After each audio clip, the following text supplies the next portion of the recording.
Oh yeah, and so Black Ace signature song. If anybody else is watching this, we're talking about Black Ace Turner. So he plays lap style, but with everything he does in the tune, we can do bottleneck as opposed to somebody like Kelly Jo Phelps or Leo Kottke or something, or Anyway, he could just as well be playing this bottleneck and it would work. So anyway, we start with this.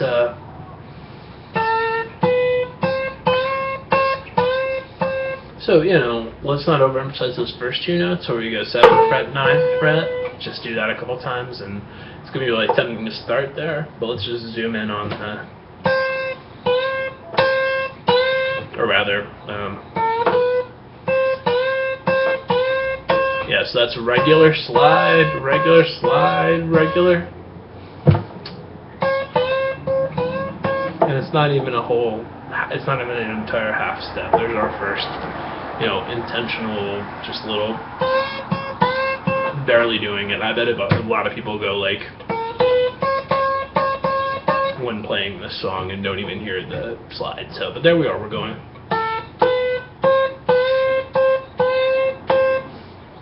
Cool. And then he goes, which is on the 2nd string. And there we are. So here's him. Yeah, so on the 2nd string, 12th fret. Yes. And there's this random bass note there. He's a little bit in between keys. It really sounds like E flat.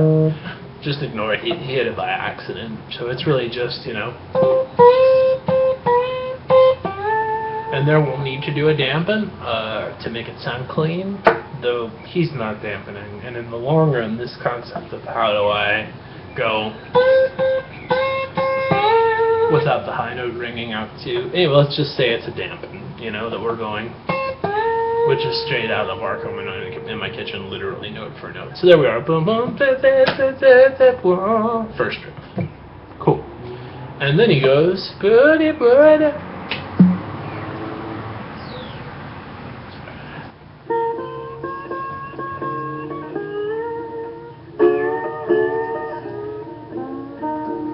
So there's the rest of the end of our, doing stuff without bass notes. So this is his starting in like the middle of the 10th fret, doing this,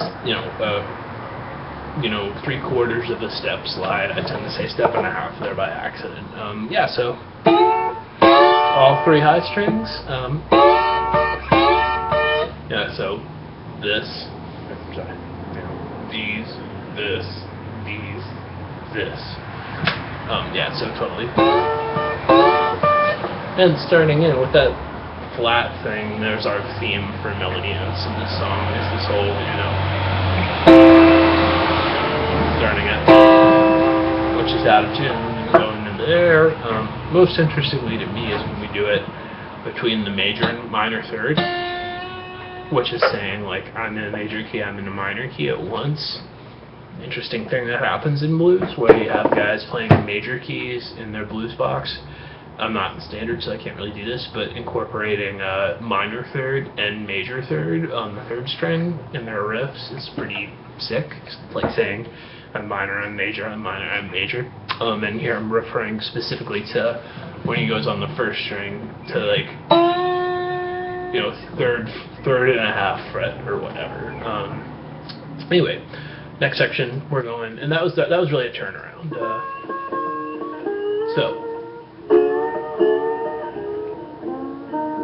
So we've got this. That's the rest of the turnaround. Yeah, so he goes.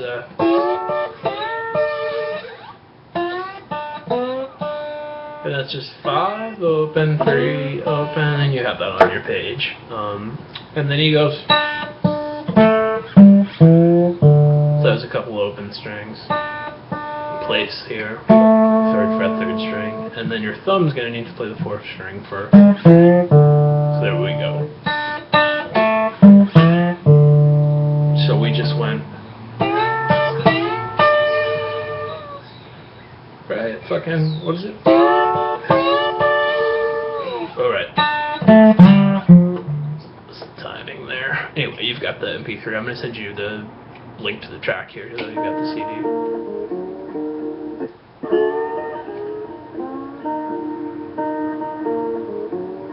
Right.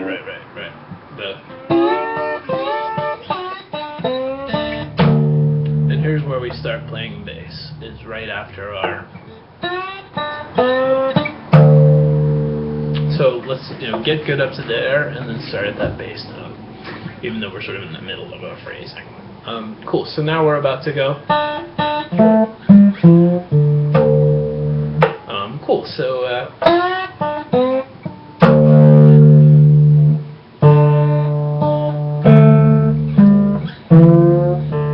I guess we just decided to go.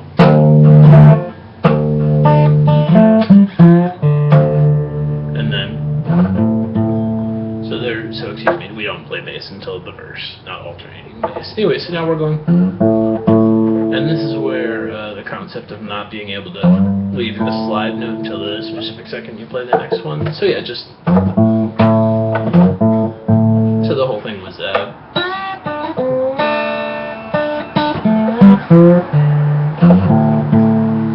and that's our whole turnaround intro section. So get good up to there, and maybe note you're at about 6:30 in your recording. Then we get to the verse where we just, even though he's doing these, we're just gonna play alternate bass for now. So I am Blackie. Anyway, let's see if there's anything that really warrants discussion here. I am the Black, low, high. Okay, cool. So that's and there's that I'm major, I'm minor. It's more on the third fret side. So there's us going to the 4 chord, and that's I'm gonna be singing both when we hit both above bass note and a high note, both high bass. So we're going both high, both high, both. There we are. So it's like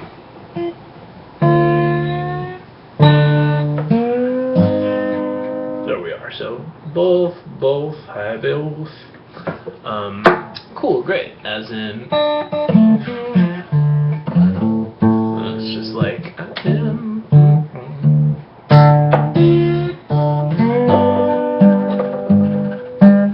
Plays a couple more bass notes, and then so section and vibrato is important there, but we really want it to just the minimum amount possible, so, or maybe not even do vibrato on those bass notes, but we want to ring out. Either way, we don't want the pitch to be wavering. Section. Now we have this. So there we're going low, high. So that was, bass. Both high, both high, both high.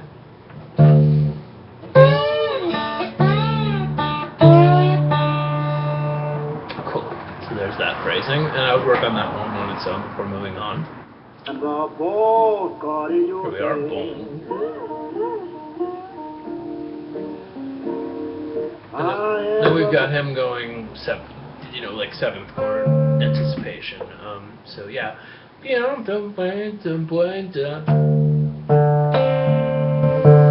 that was, low, bass, high bass. So that's on the upbeat. 1, 2, and 3, 4. Cool. And then he does normal shit some more. Yeah, so he goes to the 5th fret again, and he starts with normal. He goes, yeah, so low, low, low, low, high, both.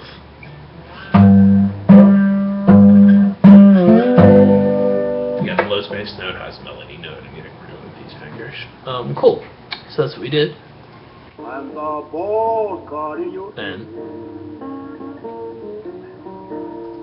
And that's where we got up to, I believe, and that's identical to our thing from before, where we went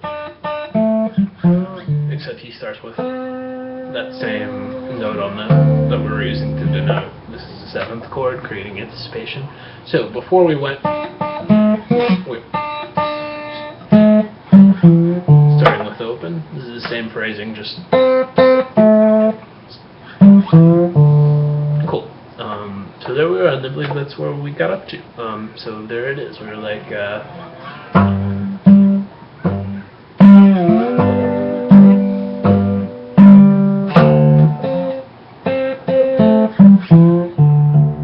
and anyway, there we are. Great. So the verse is a alternate bass. That's where mostly we were working on that. And there's the whole thing. I'm not going to try to play the whole thing because I would butcher it, but we've got it in sections there. If you want to timestamp where you were, great. And, just don't prematurely move on between sections. The end game is you can do the dance, but really the point of this is just learning each lick, and that's going to be representative of a thing that happens in a million other songs.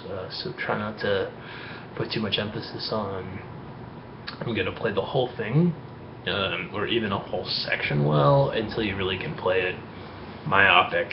Just returning to our general philosophy for the memorization stage, or approach rather. Our whole philosophy is memorization stage, playing stage, learning the dance steps, dancing. When we're in the stage 1, we're doing things like ignoring rhythm entirely, and being really myopic and in a conscious, focused mindset where we're really thinking about what we're doing rather than guessing. And then we switch to I'm playing, which is completely a feel thing. So just be sure to stay on the conscious focus headspace. Probably 2 to 4 more times than one would naturally be inclined to. As that is the point of this, is not really, I'm going to play the first few measures to I Am the Black Ace, but here's a bunch of stuff that happens in songs, with the exception of the alternate bass part, which of course we want to get good at. And then implied assignment is like, just do some other stuff with open bass notes, as well as going back and making those high bass notes what he actually did, which is, 4th string and, 6th string and then 4th and 3rd string, which is that down and away movement. As I switch using your thumb during the lesson, we do very often mute the lower bass note when we go to play the higher bass note with our thumb, and you can do that with a pick, but not literally the pick part itself. It makes a buzz sound rather than like anytime we use a pick. Alright bro, I'll see you next week. Enjoy.